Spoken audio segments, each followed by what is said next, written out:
My phone buzzed just as I was finishing a client edit. The glow from the screen cut through the quiet. "Don't come, you'll ruin my party." I stared at Eli's name for a few seconds, reading it once. Then again, the word ruin pulsed against the blue light. I could picture him, perfect hair, confident smirk, that casual cruelty he always delivered like a joke he never had to explain. I typed 3 words. Got it. Eli. Then I deleted them. My thumb hovered before I finally wrote one shorter reply. Understood. I hit send and turned off the screen. The apartment went still again, except for the soft hum of my laptop fan. Outside, someone's laughter floated up from the street full. Careless. The kind that used to fill our house when we were kids. The phone rang before I could reach for my mug. Mom's name flashed next. I let it ring twice before picking up. Sweetheart. Her voice came bright, strained. Eli's just under pressure. You know how he gets before these big events. Sure, I said. He didn't mean it like that. He said what he meant. A pause. Then a sigh heavy enough to fill the space between us. Maybe just come quietly. Blend in. Make peace. I wasn't planning to come. I said. Silence. Then a small click as she hung up. Not angry. Just done. I leaned back in the chair. The cursor blinked on the half-finished edit, a photo of someone else's party. Strangers in sequins pretending to have the night of their lives. I dragged the image to the recycle bin. Minutes passed before a new message appeared. Dad. Let's not make this a thing. Eli's event is important for the family name. I typed, no worries, sent. Across the room. The city lights shimmered through the blinds, steady, indifferent. I opened a blank folder on my desktop and named it New Year. No plan, no photos yet, just a title, something that was finally mine to fill. When I was 9, Eli got a magician for his birthday. I got to hold the balloons. Don't let them tangle. Rowan, Dad said, handing me the strings like it was a job. Eli stood in front of the cake, grinning, his name in gold frosting. No one remembered to write mine on the card. At 15, Mom told me, you understand. Write Eli's our people person. You've always been quieter. Meaning invisible, I asked. Meaning steady, she corrected. Every family needs one. By college, I had learned to stay out of photos. Eli filled them all homecomings, fundraisers, endless smiles beside Dad's clients. He'd tilt his head and say, Don't overthink it, Ro. You wouldn't enjoy these things anyway. Maybe he was right. I wasn't built for charm. I was built for patience. The last holiday we all spent together was before his engagement party. I'd just started freelancing, still figuring out invoices and editing software. Mom passed me a plate. You should let Eli use some of your photos for his company, she said. He hasn't asked. I replied. Eli laughed across the table. Because you'd charge me like a stranger. Maybe because you'd treat me like one. I said. Dad cut in with a sharp, enough. That word had a weight I'd grown used to. It always ended my part of the story. The week before that infamous text, I ran into my old professor, Clark Mason, at a coffee shop. He'd been the first person who told me I had an eye for moments other people missed. Still chasing perfection, he asked. Trying to... I said. He nodded. Good. Just don't spend your life shooting other people's celebrations. One day, you'll want one of your own. That line stuck with me. It still echoed when I opened the New Year folder the next morning. For once, there was no event contract, no family obligation, no Eli waiting to be photographed, just me and the quiet promise that this year, I wouldn't be holding anyone else's balloons. The morning after Eli's text, I left the family group chat. No message, no announcement, just a quiet tap on leave conversation. Within minutes, my phone buzzed again. Mom, was that necessary? I replied, just cleaning up my notifications. Then I muted the thread. At the studio, my assistant Maya was scrolling through client photos. "You look like someone stole your coffee," she said. Something like that. "Family again?" I nodded. She grinned. "Then do what I do, celebrate without them. Solo parties are underrated." I almost laughed. I'm not exactly the party type. Everyone is, with the right reason. She spun in her chair, or the right excuse. The idea sat there, quiet but insistent. By lunch. It had shape. I pulled up a rental site on my laptop, half as a distraction. There it was, a small charter yacht docked at the Charleston harbor. One night, private crew optional. The deposit wasn't cheap, but doable. Maya leaned over my shoulder. "That's how you get over toxic people. Better view. Better lighting." I smirked. "You sound like a therapist with a cocktail." I'll take that as a compliment. I didn't book it. Not yet. Instead, I went home early, poured tea, and opened the New Year folder again. Blank. Waiting. For once, I didn't want a client, a deadline, or a perfect shot. I just wanted proof that I could create something that wasn't tied to Eli, to Dad, to the family name. I renamed the folder My Own Party. Then I closed the laptop, sat in the dark, and listened to the sound of quiet, a kind of peace I hadn't earned yet, but planned to. 3 days later, I met Clark for coffee near the marina. He was hunched over a newspaper, glasses sliding down his nose. "Still shooting the world?" "Rowan," he asked as I sat down. "Trying to," I said. "Mostly other people's worlds." He folded the paper. "Then build your own. You've got an eye for moments that deserve a frame." He meant it kindly, but something in me shifted. My own. The words landed harder than he knew. After he left, I wandered toward the docks. The winter air bit at my face, sharp and clean. Boats rocked gently against their moorings, lines creaking with the tide. I stopped when I saw it, a small white yacht, polished but quiet. A name painted in soft gold across the stern marisol. It wasn't extravagant, just alive with its own kind of confidence. A voice called from the deck. "You thinking of buying or daydreaming?" I turned to see a woman in a faded jacket coiling rope.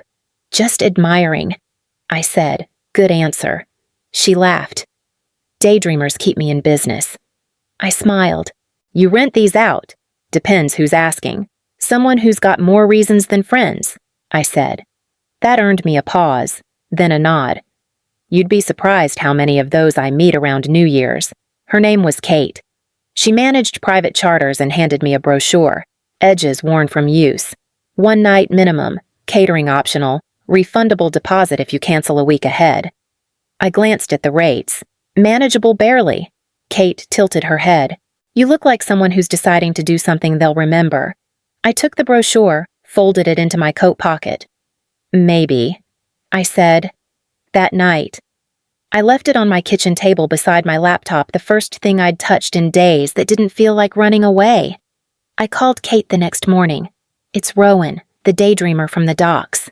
She laughed. "I figured you'd call." "What night New Year's Eve?" "That'll cost a little extra." "I know." Her voice softened. "You sure about this, no?" I said, "But I'm doing it anyway." By noon, I'd wired the deposit just under $2,000 from my business account. It felt like dropping a stone into deep water gone, but oddly satisfying. Maya found me at the studio, hunched over invoices. "Tell me you didn't actually rent a yacht." I did. "For what, a photo shoot?" "For me?" Her eyebrows shot up. "Oh, we're celebrating petty with luxury now. I love it." "It's not petty," I said, though my voice faltered. "Rowan, please. You're throwing a solo yacht party the same night your brother's hosting the biggest event in Charleston. Coincidence?" "Sure." She grinned. "At least let me bartend.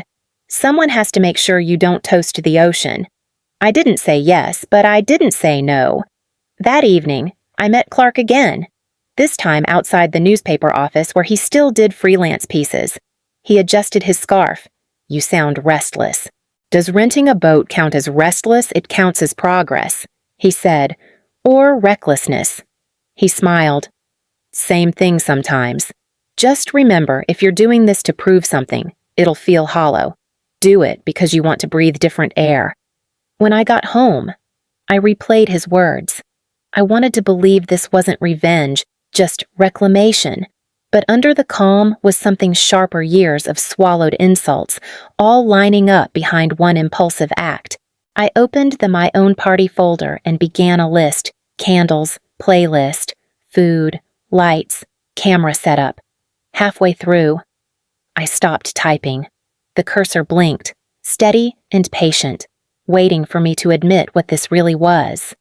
I whispered into the empty room, "It's not about him." Then, quieter. "Not anymore." The echo didn't argue.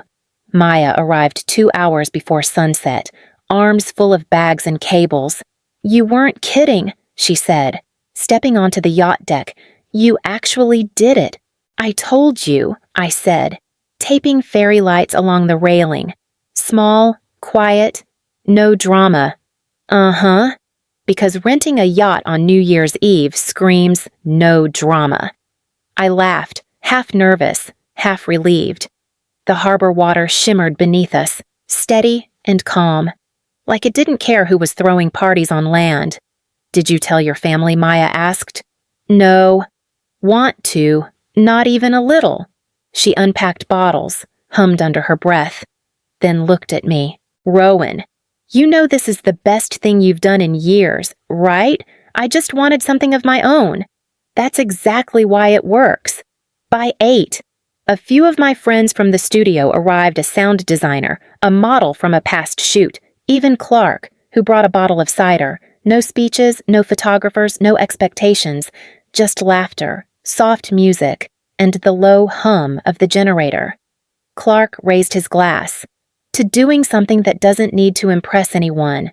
Maya clinked hers against mine. "And to proving you can still surprise yourself?" I smiled. For the first time in months. Maybe years. I didn't feel like I was standing in someone else's frame.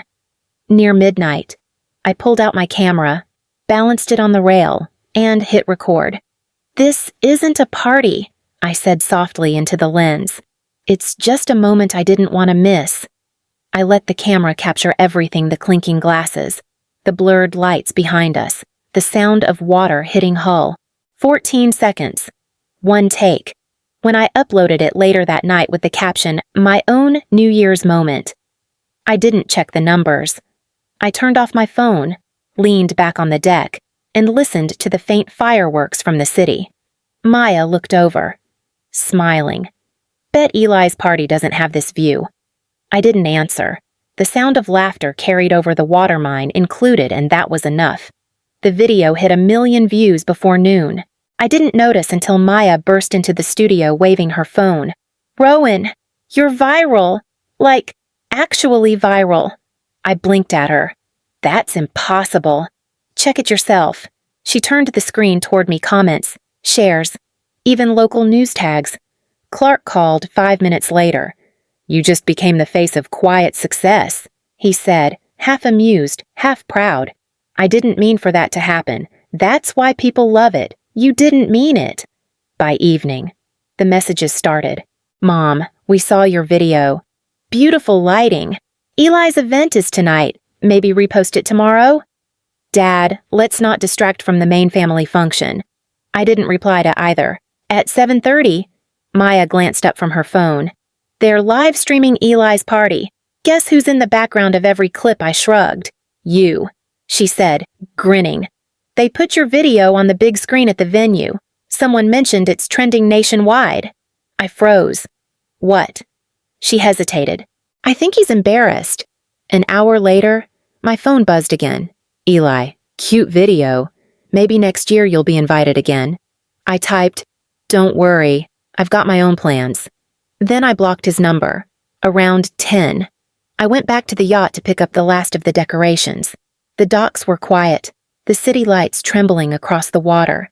My reflection in the glass looked tired but lighter somehow. Then, footsteps. Sharp. Fast. Rowan Eli's voice cut through the night. He was still in his tailored jacket, hair undone, face flushed. "You think this is funny?" he snapped. "You hijack my night." And now everyone's talking about you. I didn't hijack anything, I said evenly. I celebrated on my own. Don't play innocent. The sponsors pulled their coverage after that clip. You embarrassed the family. Maybe you embarrassed yourself, I said. He stepped closer, eyes wild. You've been jealous your whole life. No, I said quietly. I just stopped pretending I wasn't invisible. He stared at me, breathing hard. For a second, something flickered recognition, maybe regret. But then he turned, fists clenched, and walked away without another word. When the echo of his footsteps faded, I stood alone on the deck, the water still and heavy beneath me. The air smelled of salt and fireworks. The city cheered in the distance. I didn't. Eli showed up again the next afternoon. I was locking the studio when his car pulled in too close. Engine still running. He got out, sunglasses hiding the hangover in his eyes. We need to talk, he said. I think we already did, I replied. He followed me inside anyway, shutting the door behind him like he owned the place. You made me look like a joke, he said. Do you have any idea what that video did? I didn't make it for you, I said, dropping my keys on the counter. He laughed once, sharp and humorless. That's rich. You rent a yacht the same night as my event, post some emotional clip about independence, and then act surprised it goes viral. Come on, Rowan. I turned to face him. I didn't plan it. I just wanted a night that didn't revolve around you. Everything revolves around me. That's the problem, he shot back. You couldn't handle it then, and you can't handle it now. I took a slow breath. You're not angry because I embarrassed you. You're angry because I didn't need your permission to exist. He stopped moving. His voice dropped lower. You don't know what it's like being me. The pressure, the expectations, Dad breathing down my neck about sponsors, Mom reminding me I'm supposed to represent the family. You think you're the only one they used? I asked quietly. They built you up because they could control you. They ignored me because they couldn't. For a moment, he didn't speak. Then he slumped into the nearest chair. You think this is easy for me? No, I said, but it's easier when you're standing on someone else's back. He rubbed his face with both hands. I didn't mean to cut you out. Yes, you did, I said. You just didn't expect me to stop waiting at the door. When he finally looked up, there was something raw in his eyes, not guilt exactly, but something close. So what now? Now, nothing. I said, you run your world, I'll run mine. He stood, hesitated at the door. You really don't care what they think anymore. I shook my head, not enough to lose myself again. He left without another word. The door clicked shut, and for the first time in years, the silence felt like mine. The week after the confrontation passed quietly. No more calls, no more family messages. The silence stayed steady, like background music I'd finally learned to live with. Maya walked into the studio one afternoon, phone in hand. You're still trending, she said. They're calling it the night that didn't need a guest list. I smiled faintly. Catchy. Eli hasn't said anything publicly. You okay with that? I'm fine with it staying that way. She studied me for a second. You look lighter. I am, I said. Lighter and busier. A notification buzzed. It was a text from Eli, just one line. You looked happy that night. I typed back I was. Then I muted the thread and put the phone face down. Clark called later. I read the interview. He said, they finally mentioned your name without adding your family's. That's a first, I said. Not the last, he replied, before leaving. I opened my laptop and played the 14-second video. The laughter, the lights, the sound of the water.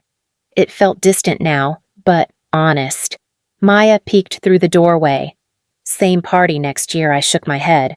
No, something smaller. She laughed. You say that now. When she left, the studio went quiet again. I didn't turn the music back on. The silence sounded like peace. And I wasn't afraid of it anymore. A month later, I went back to the harbor before sunrise. The air carried that clean, metallic chill that wakes every nerve. I'd told Maya I just wanted to take new shots for a client, but really, I wanted to see the water again, the same dock, the same quiet that started everything. I unlocked the yacht, stepped inside, and boiled water for tea. The kettle whistled just as footsteps echoed on the deck. I froze, half expecting Kate or the dock manager. Then I heard his voice. "You're up early." Eli stood at the railing, holding 2 paper cups. He looked different, less polished, like he'd stopped pretending to be anyone else. "Did Mom send you?" I asked. He shook his head. "No, she doesn't even know I'm here." I took the cup he offered. "So what's this coffee and an apology, I guess? I don't need that." I said, "I do." He replied quietly. "That night, I thought you were trying to take something from me, but you weren't. You just stopped giving everything away." I leaned against the rail, the steam curling between us. It wasn't about revenge. "Eli, I just wanted to stop disappearing." "I know." He looked out toward the horizon. "You did more than that. You made me look at who I became." The harbor lights dimmed as the first streak of sunlight crossed the water. Neither of us spoke for a while. Then he said, "Maybe next time, we could plan something together. No sponsors. No crowd." "Maybe," I said. He smiled. Soft. Almost shy. "I'll bring the coffee again." "Bring yourself," I said. "That's enough." He nodded and turned toward the dock. As he walked away, I stayed by the railing, watching the light stretch wider across the sea, a quiet beginning that didn't need a party to make it real.